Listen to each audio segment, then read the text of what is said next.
You know, guys, I told myself no more Vader figures, but here we are. It's enough slices! I mean, what can I say? I love Vader. I love Anakin. I can't get enough. And today's version might actually be the best one yet. I'm not just saying that. Because today we're going to be reviewing the Darth Vader Burnt Marshmallow Edition. And no, I'm not joking. It says it in the name right there. I don't want to spend any more time delaying. So honestly, let's just get right into this review, guys. Anakin's gone. I am what remains.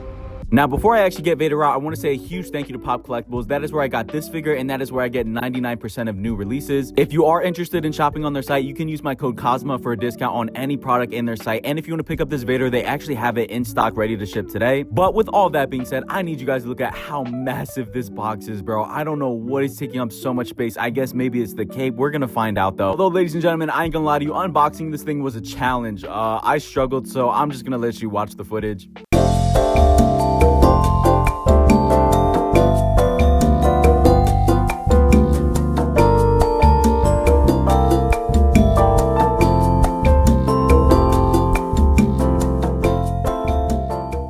All right, ladies and gentlemen, finally, that took way too much time, but the box has a nice print on it. It says, "Fear's a path to the dark side," and no one in the Star Wars galaxy is, you can read it yourself. I don't really feel like reading this shit, I'm not gonna lie. Anyways, guys, getting the actual cover off, and finally, we are greeted with the figure, and bro, this dude already looks insane. Getting my beautiful burnt marshmallow out, and bro, the detail on this thing is actually blowing me away between the Anakin head sculpt and all the robotic parts. I mean, just look at this shit, bro. It is actually so unique for a Darth Vader figure. It genuinely feels like something fresh and new. And the suit isn't even sculpted. This is fabric that I guess they hand cut into, which is really impressive in my opinion. And you got obviously the robotic arm with all the skin texture showing. And like I said, you've got that beautiful Anakin Skywalker head sculpt with all the beautiful burnt marshmallow texture you could want. But enough about burnt marshmallows. We're going to take a closer look at this guy later. I want to go over some of the accessories, and you get some really cool ones. Like for starters, you get this little broken in half Darth Vader mask. We're going to take a look at all of these much closer soon. Don't worry. You obviously get a Darth Vader cape. This is in case you don't want to use the plastic cape and you can use a traditional one.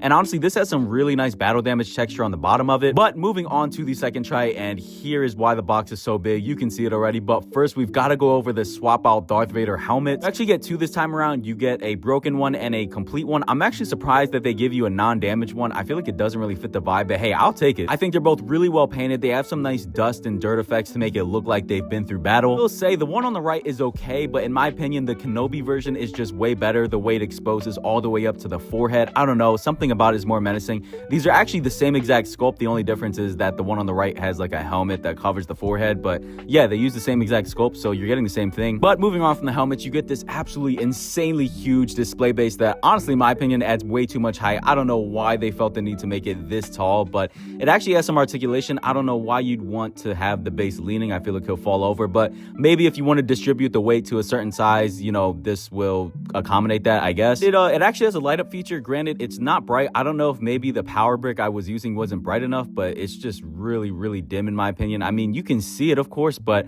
I wish they would just make these bases brighter. I feel like it would give the figures way more presence. But lastly, ladies and gentlemen, the reason the box is so big, this huge sculpted cape that is just insanely heavy and insanely menacing. I cannot wait to put this on the figure, man. This shit honestly looks like something Batman would have. I don't know, the way that it's flowing just looks so sick, and you know, it takes up half the box, so let's hope that it was worth it. But before we put this on the figure, you already know the drill. I want to lay out all the accessories and talk about if this guy is worth the price, which is going to be a steep $430 on Sideshow at the moment, which whew, that's a lot of money. Is it worth it in my opinion? Well, we've got to take a look at everything this guy comes with, getting started with the beautifully detailed Darth Vader figure himself. I mean, the details on the figure, you can see them as I pick them up on screen right here. They did an absolutely phenomenal job painting and ripping into the suit and just making this thing look so dynamic, from the robotic parts to all of the weathering on the cape. I really think they did a phenomenal job, and it really does feel like a premium figure with the amount of effort they put onto all of the damaged parts on here. Anakin Skywalker head sculpt is really commendable. I think they did a great job. I see Anakin from every angle. You're getting two helmets, which I think is a really good value here. You can swap out to any look you want, fully damaged, not damaged at all, or just halfway damaged. You get your traditional accessories like the light up saber and all the swap out hands and things like like that, as well as this massive, massive display base, which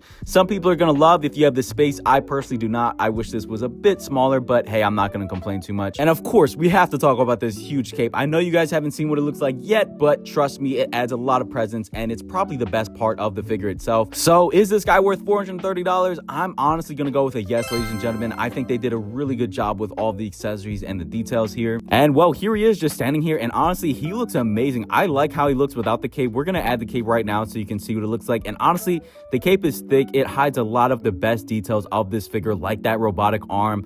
So honestly, if you're not using the big plastic cape, I wouldn't even use this one in my opinion. Now, he does feature a ton of swap out helmet parts like this one that you can put on the side of his cheek. I'll show you what it looks like here. And honestly, it's just to add some depth and some more visual interest to make it look like, oh wow, his helmet got sliced away or something like that. But obviously, we've got to try out the way bigger Vader piece. I think this is going to look really, really cool on the figure. I'm honestly glad they included it. It makes the Anakin head sculpt way more visually interesting when you put this on. And honestly, guys, from some angles, I absolutely love it. I see the dynamic they're going for. You can definitely get like a storytelling vibe here. Although from the wrong angle, it does look pretty funny. But I will say, if you look at it from the side and you can see Vader's perspective, it is actually really, really cool. I think if the helmet piece is facing you, it looks absolutely sick like this. Just don't look at it from the right angle. But now, why not try out some of these other helmets that he actually comes with? We're going to go with the halfway damaged helmet. And I honestly think this might be what a lot of people use. I saw a lot of people saying, oh, well, I want to have a Vader helmet. And I think it looks cool.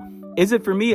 I don't know. I really prefer how the Kenobi helmet looks. Maybe I'll go with that one instead. But yeah, this is what it looks like if you're interested. And now we're going to try out the clean helmet, which again, I didn't expect them to give us, but here it is. And I really don't think this matches the vibe of the figure. It like, you go from super damaged leg and arm to just a clean helmet. I don't know. It's not for me, but maybe it's for you if you wanted to see what it looks like. Here it is. Me personally, at the moment, I think I'm going to be rocking this with the half Vader mask the most. I just think it fits the vibe of the figure. But all right, ladies and gentlemen, enough baiting. It is time to try out this absolutely insane cape. And let me just tell you, it was no small feat installing this cape. It is a pain in the ass, and I really wish they were able to make it just an easier process, man. It was not easy to do at all. The head pops off constantly. It's adding so much tension to the head that I'm honestly worried the head will pop off at any moment. But once you get it on, and you know, that's gonna take a while, it looks so sick, bro. I love how this shit looks, man. And what I didn't even realize, you guys were saying in the comments that the cape actually has the outline of Vader's mask, which I didn't even realize, but now I can see it when I look at it, and it just adds so much more presence. Here's what he's looking like on the display base. No poses yet. We'll do some poses soon, but I wanted to give you an idea of how tall this guy will stand just if you have him on the base with nothing crazy. And like I said, I like the base. I just think it adds way too much height for any of my display options. Here's what it looks like with the lights on, and like I said, man, they're pretty dim. Maybe I'll try a different power source soon, but yeah, I'm not really a fan of the lights. But ladies and gentlemen, let's get some poses going, and that is where this figure shines. This is absolutely beautiful. The outline of the mask with the cape, the damaged helmet, the damaged robotic leg sticking out. This is definitely the most unique Vader that you can own, and in my opinion, I think it is their best Vader.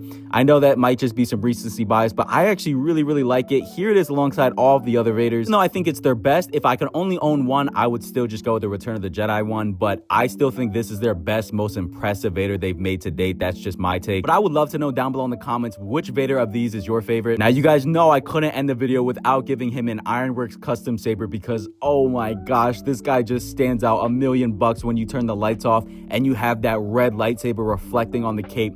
I can't describe how this looks in person, man, but do yourself a favor, pick up an Ironworks custom saber. This video is not even sponsored. He didn't ask me to say this. I'm just saying, for this specific Vader, you need an Ironworks custom saber. I mean, look at this, bro. The way that the red light is reflecting off the cape that's shaping into the mask, dude, oh, I can't get over it. Here's another pose with the red light reflecting off of the Anakin head itself. And again, it's just peak, bro. I don't want to glaze too much, but you guys can see this shit on screen. I don't even need to say anything. I will definitely be giving him an Ironworks custom saber in my display. I don't care if I have to take one for my other Vaders. I think it's worth it in my opinion. I will say posing this guy is restricted with the cape, so let's try him without the cape. And yeah, he lost a lot of ore. I'm not gonna lie. I mean, hey, it looks cool, but man, you can't beat that other cape. But hey, man, this gives you way more poseability. If you want to use this cape instead, I totally get it. And again, it still does have some nice battle damage at the bottom. It has a bunch of torn up effects. Now, here's an option I would consider, which is no cape at all. I honestly think it works because of how battle damaged he is. I think this is the best way to use the Anakin head sculpt because it's not hiding any of the battle damage, and I love it, man. I'm still gonna use the plastic cape, but if I didn't use the plastic cape, I'd rather just go with no cape. I think think this looks absolutely sick. And this body is skinnier, so it's definitely giving me Revenge of the Sith Vader more so than the later films. But honestly, you guys have heard me glaze this enough. Honestly, if I had to give it my ranking, I'm gonna give it an 8.7 out of 10, which is stupid high because I'm trying to be really critical with my ratings. Here's how it's looking in my display. I wish I had more space for it, but this is the spot that it has for the time being. And a lot of you guys always ask how I end up displaying these in my collection, so I figured I'd show you. And I actually did end up swapping him for the Kenobi helmet. I think this is the best way to go if you have the Kenobi helmet. It matches the Vader perfectly because the left side of Vader is completely untouched, whereas the right side is battle damage, just like the Kenobi helmet. So definitely use the Kenobi helmet. I'm gonna do it for the review, ladies and gentlemen. Thank you guys so much for sticking to the end, and thank you to all of my channel members who make these videos possible. I hope you all have a blessed day. Praise God, everybody, and I'll see you in the next video.